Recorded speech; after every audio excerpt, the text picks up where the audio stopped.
Cashless transaction sa mga merkado, tiendahan at tricycle sa siyudad ni Naga, posible na makalis mapirmahan ang ordinansa dapit digdi.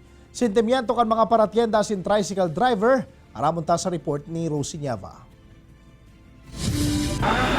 Arog sa ibang lugar, posible naman ang online payments o transactions sa mga retail businesses sa siyudad ni Naga, urog na sa Naga City People's Mall asin sa mga Trimobile. Ini sa paagi kan real-time electronic fund transfer na obhetong mas maparikas ang transaksyon.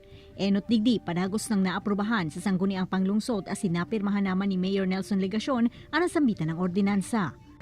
For security reasons man, maray na itong nagtatransa ka ng transaction mo sa pagbakal ng goods or services sa paagi na lang ng cashless transactions.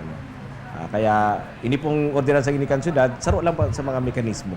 Bigla man na formal ining ilulunsar sa bulan ni Enero, alagad nilinaw kan LGU na bako ining mandatory.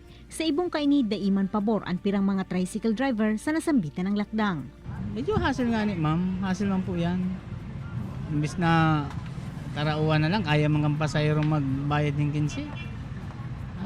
Kaya po ang pang-online. Kapag galit, transaction pa kaya yan ay. Kung saan pa kita abuton pa kaya. Saka papagin na kung saan tayo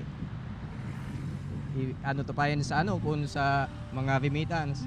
Maski ang ibang mga paratyenda ang nagduduwa-duwa man na mag-enroll urog na tao sa subuot sa ngunyan ang scam sa online asina handal sinda na mabiktima kaini. Paano kung naabon si cellphone mo di naubos si kwarta?